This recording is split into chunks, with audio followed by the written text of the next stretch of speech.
حضرت فروخ رحمۃ اللہ علیہ تابعین میں سے ہیں۔ مسجد میں نماز ادا کرنے کے لیے آئے تو سنا کہ خطیب مسجد جہاد ترکستان کے لیے لوگوں کو شوق دلا رہے ہیں۔ یہ بھی اٹھے اور اپنے آپ کو پیش کر دیا۔ مجاہدین میں انہیں بھی شمار کر لیا گیا۔ تیاری کے لیے گھر آئے۔ بیوی امید سے تھی، کہنے لگی کہ میں اس حال میں ہوں اور آپ جا رہے ہیں، میں اکیلی ہوں، کیا بنے گا؟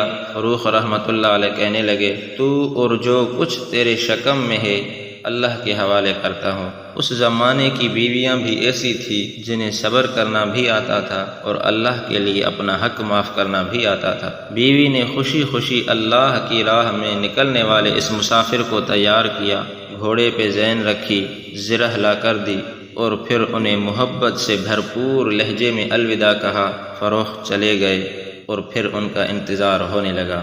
دن، ہفتے، مہینے اور سال گزرنے لگے لیکن فروخ نہ آئے۔ سورج چڑھتا، ڈوب جاتا، کتنی بہاریں آئی اور کتنی بار خزاں آ کے چلی گئی۔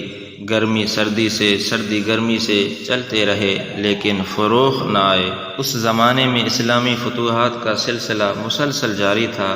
ایک مہم کے بعد دوسری، دوسری کے بعد تیسری اور تیسری کے بعد چوتھی، یہاں تک کہ فروخ کو ان مہموں میں حصہ لیتے لیتے پورے 27 برس گزر گئے۔ کبھی پتہ چلے کہ شہید ہو گئے، کبھی خبر آئے کہ قید میں ہیں اور کبھی یہ سنائی دے کہ زندہ ہیں۔ پیچھے اللہ رب العزت نے ان کی بیوی کو ایک نیک بیٹے سے نوازا۔ ماں نے اپنے بیٹے کا نام ربیہ رکھا۔ ربیہ جب کچھ بڑے ہوئے تو ان کی اچھے انداز سے تربیت کی اور پھر جب اس نے لکھنا پڑھنا سیکھا تو اسے قرآن و حدیث کی تعلیم دلانے کے لیے مدینہ طیبہ کے اچھے معلموں کے پاس بھیجا۔ ان کی تربیت پر ماں نے سارا مال خرچ کر دیا۔ ربیہ خود بڑے نہایت ہوشیار طالب علم ثابت ہوئے اور پڑھ لکھ کر خوب مقام پایا۔ علوم قرآن و حدیث، فقہ اور ادب سبھی میں اللہ رب العزت نے انہیں کمال بخشا۔ پڑھنے کے بعد پڑھانا شروع کیا تو ان کا حلقہ درس بڑھتا چلا گیا، یہاں تک کہ مسجد نبوی میں باقاعدے سے علوم دینیہ سے سیراب ہونے والے نوجوان طلباء کے علاوہ بہت سے کبیر السن لوگ بھی اس کے حلقے تعلیم میں آتے اور علمی استفادہ کرتے۔ مدینہ اور گرد و نواح میں ان کا علمی چرچا عام تھا۔ پھر ایک روز رات کی کچھ ساعتیں گزری کہ ایک گھوڑے سوار اپنے بوڑھے جسم پر تلوار سجائے، ہاتھ میں نیزہ تھامے اور مال غنیمت اپنے ساتھ گھوڑے پر لادے مدینہ منورہ میں داخل ہوا۔ اہل مدینہ کو اس حلیے پر کوئی حیرت نہ ہوئی کہ وہ دین کے مجاہدوں اور غازیوں کا مدینہ تھا۔ یہ گھوڑے سوار اپنی سوچوں میں مشغول تھا کہ میرا گھر وہیں ہوگا یا نہ جانے کہاں، میری بیوی زندہ ہوگی یا میرے جانے کے بعد میرے انتظار میں کسی اور دنیا میں جا بسی ہوگی۔ وہ امید سے تھی ان کے پاس اولاد ہوئی اور کس حال میں ہوئی، کیا اب وہ بھی زندہ ہوگا یا نہیں۔ سوچوں کہ یہ دائرے بنتے بنتے یہ بوڑھا مجاہد و غازی اچانک ایک گھر کے سامنے کھڑا ہو گیا۔ اس کے دل نے کہا کہ یہ گھر تو تیرا گھر ہے۔ کچھ لمحے تو وہ رکا اور پھر آگے بڑھ کر اس نے دروازہ کھولا اور بے تکلفی سے اندر داخل ہو گیا۔ یکدم ایک نوجوان کی آواز نے اسے ٹھہرنے پر مجبور کر دیا کہ رات کی تاریکی میں تم کون میرے گھر میں اسلحہ سجائے گھس آئے ہو؟ بوڑھے مجاہد کی بھاری آواز ابھری، مجھے میرے گھر میں روکنے والا کون ہو سکتا ہے؟ یہ تمہارا گھر نہیں ہے، یہ میرا گھر ہے۔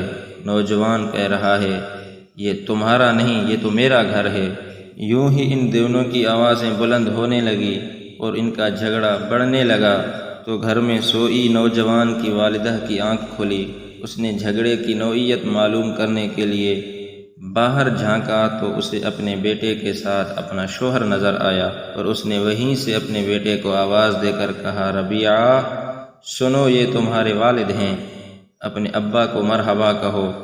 اور پھر آگے بڑھے اور اپنے شوہر فروخ کو مرحبا کہا اور انہیں بتایا کہ یہ ربیہ ہے، تمہارا اپنا بیٹا جو تمہارے بعد پیدا ہوا تھا۔ اب تو منظر ہی بدل گیا، دونوں باپ بیٹا باہم مل رہے ہیں، ایک دوسرے کے ہاتھ اور پیشانی چوم رہے ہیں، اور یہ ساری رات اسی طرح باتوں میں اور حال احوال لینے میں ہی کٹ گئی۔ اسی دوران فروخ نے پوچھا، وہ کثیر رقم جو میں تمہیں دے کر گیا تھا اس کا کیا بنا؟ بیوی نے جواباً عرض کیا کہ آپ اطمینان رکھیے، ساری رقم محفوظ ہے۔ اتنے میں فجر کی نماز کا وقت ہو گیا۔ فروخ اٹھے اور مسجد جانے سے پہلے ربیہ کو آواز دی، آؤ بیٹا نماز کو چلیں۔ ربیہ نے انہیں بتایا کہ ربیہ تو بہت پہلے مسجد چلے گئے ہیں۔ یہ مسجد میں پہنچے تو دیکھا مسجد بھری ہوئی تھی۔ نماز پڑھی اور پھر سب لوگ اپنی اپنی جگہوں پر ادب سے بیٹھ گئے اور اپنے امام سے درس سننے لگے۔ ان میں عام نمازی بھی تھے، نوجوان طلباء بھی تھے اور بڑے بڑے عمائدین سلطنت بھی درس میں شامل تھے۔ سبھی بڑے شوق سے سن رہے تھے۔ فروخ بھی اپنی جگہ بیٹھے یہ درس سن رہے تھے اور خوب لطف اندوز ہو رہے تھے، لیکن پہچان نہ سکے کہ یہ بزرگ کون ہے جو مسند درس پر بیٹھے ہیں۔ یہاں تک کہ درس ختم ہو گیا۔ فروخ نے اپنے پاس بیٹھنے والے سے پوچھا، درس دینے والے یہ رفیع المقام عالم کون تھے؟ اس نے حیران ہو کر کہا، سارا مدینہ ان کو جانتا ہے، آپ ان کو نہیں پہچانتے؟ یہ ہمارے امام ربیعۃ الرائے ہیں۔ ان کا اصل نام تو ربیہ ہے، لیکن دین کی فقاہت میں اللہ نے ان کو وہ مقام دیا ہے کہ جہاں کسی کو کوئی علمی مشکل پیش آئے وہ ان سے پوچھتے ہیں، ان ہی کے رائے کو اہمیت دی جاتی ہے۔ اسی وجہ سے لوگ انہیں ربیہ کے بجائے ربیعۃ الرائے کہتے ہیں۔ فروخ نے جواب دیا، لیکن تم نے تو مجھے ان کا نسب تو نہیں بتایا۔ تو وہ شخص کہنے لگا، ہاں تو سنو، یہ فروخ کے بیٹے ربیعۃ الرائے ہیں۔ یہ سنتے ہی بوڑھے فروخ کی آنکھوں سے آنسو چھلک پڑے۔ وہ دوسرا شخص نہ جانتا تھا کہ یہ آنسو کیوں بہہ رہے ہیں۔ پھر جلدی سے فروخ گھر آئے اور خوشی میں پھولے اپنی زوجہ سے کہنے لگے، میں نے آج تک اتنی عزت کسی کی نہیں دیکھی جس قدر ہمارے بیٹے ربیہ کو اللہ رب العزت نے دی ہے۔ اللہ کا لاکھ لاکھ شکر ہے جس نے ہمارے بیٹے کو اتنا بڑا مقام عطا فرمایا۔ اور پھر اپنی زوجہ کا شکریہ ادا کرنا فروخ نے ضروری سمجھا کہ تمہاری اچھی تربیت نے آج مجھے یہ خوشی کا دن دکھایا۔ بیوی نے کہا، آپ کو بیٹے کی یہ عظمت و شان پسند ہے یا وہ 3000 اشرفیاں جو آپ جاتے ہوئے چھوڑ کر گئے تھے؟ فروخ نے جواب دیا، بخدا 3000 اشرفیاں اس مرتبے اور شان کے سامنے کچھ حیثیت نہیں رکھتی۔ بیوی نے کہا، تو سن لیجئے، وہ ساری رقم میں نے اپنے بیٹے کی تعلیم اور تربیت پر خرچ کر ڈالی ہے۔ فروخ مسکراتے ہوئے کہنے لگے، اللہ کے ذات کی قسم، ان سونے کی اشرفیوں کا اس سے بہتر استعمال اور کیا ہو سکتا ہے۔